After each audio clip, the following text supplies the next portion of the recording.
I am Seymour Perspective. I'm a hip-hopper, MC, producer, sound engineer, and educator and activist. I came up with the name Seymour Perspective because I wanted my name to be a statement.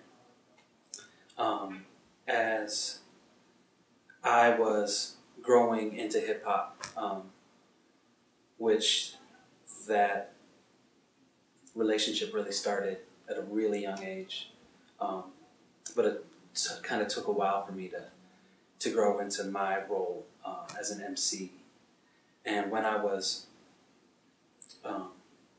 thinking about hip hop and what my contribution to hip hop could be, and what hip hop was at the time, and what MCs were, obviously MCs say their name a lot over and over again, and I figured, well, if I'm going to be one of these guys, I don't want it to be about my name. I don't want it to be about me. It's bigger than that. I want to have some kind of statement. So I stumbled upon the name Seymour, and I was, working in a coffee shop at the time. Somehow it just kind of dropped on my head, and I realized that was it, and that I just needed what is the most important thing that I can tell people to see more of, or I can encourage people to see more of. And I thought perspective. Because all of our points of views are like puzzle pieces.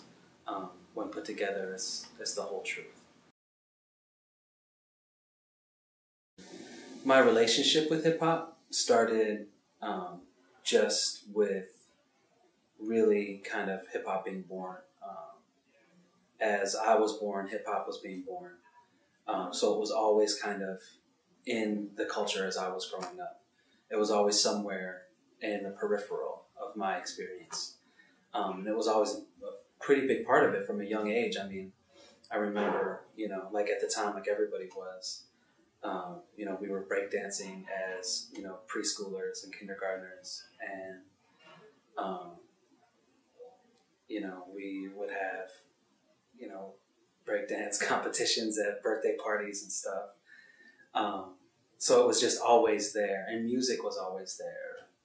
My first record was a Run DMC 45, and I got Beastie Boys' License to Ill for Easter in the 2nd grade.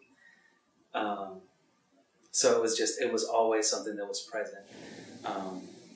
Growing, and as hip-hop was maturing and experimenting, De La Soul coming out, and Diggable Planets, and then further down the line, J. Rue the Damager, Gangstar, DJ Shadow in high school was huge. For me, that album Introducing really, really opened me up to what hip hop could be. I would say my identity is really anchored as an artist. I'm a Chicano raised in Minnesota. My mom is English and Norwegian. My dad is Mexican, and my siblings and I and some cousins of ours are first generation born in the United States from his side of the family. And, my mom's side of the family has been here for quite a long time, since they're pretty deep rooted, with coming over from England, and coming to America and doing their thing. There's all kinds of crazy stories about my great grandpa or whatever, like in the West, who carried a mysterious briefcase that nobody ever knew what it was, and there was rumors that he was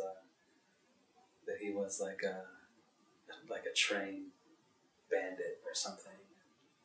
So there's all kinds of interesting stuff,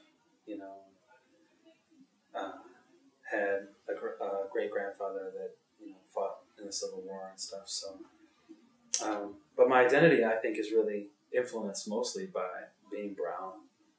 Growing up, you're brown. When you're brown, you're brown.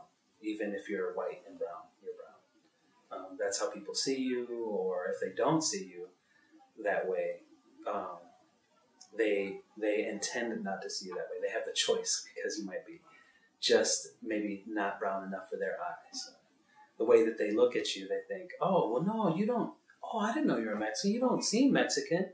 You know, and they say it like this compliment. So it's a really weird dynamic growing up within the two cultures. And even my mom she was basically Latina at heart. Having, you know, been a part of that community for a long time in the Twin Cities and teaching English to generations, to families, and generations of immigrants in the Twin Cities on the West Side, which is how she met my dad, actually. So she knows the culture, she knows the history, you know, from, you know, the Mexican Revolution to the Aztecs and the Maya. She was able to teach me about those things. So I just always felt like that was the stronger connection for me. Where hip hop comes into it in terms of my identity is just that being born with hip hop.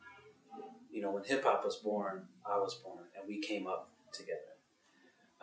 It was always around, it was always there.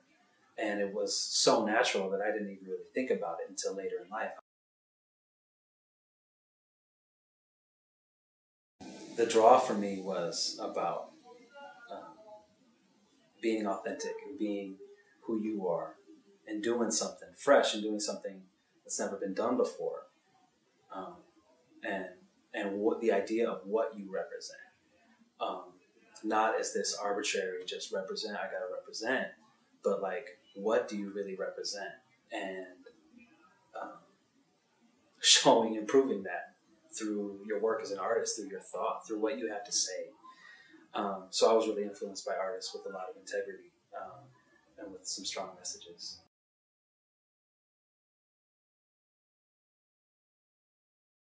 I would describe the Twin Cities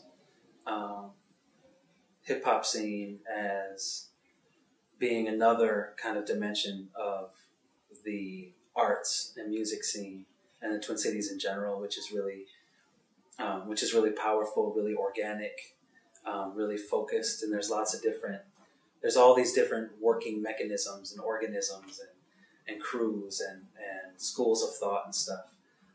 And a lot of those things connect, you know.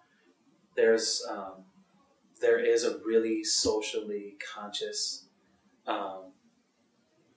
group of artists in the Twin Cities.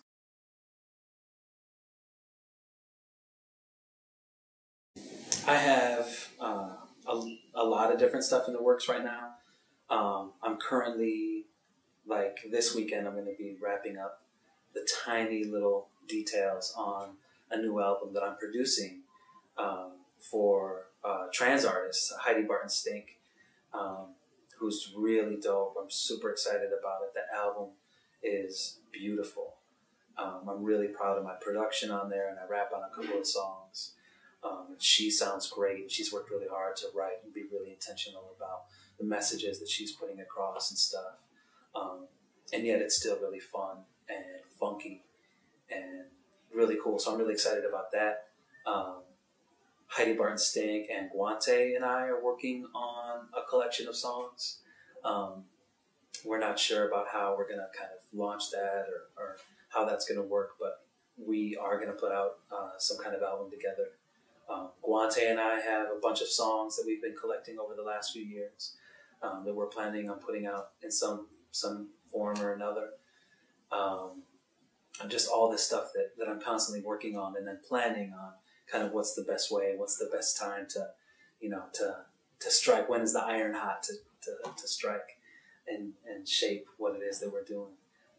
I'm working on a sci-fi album with Damian Strange.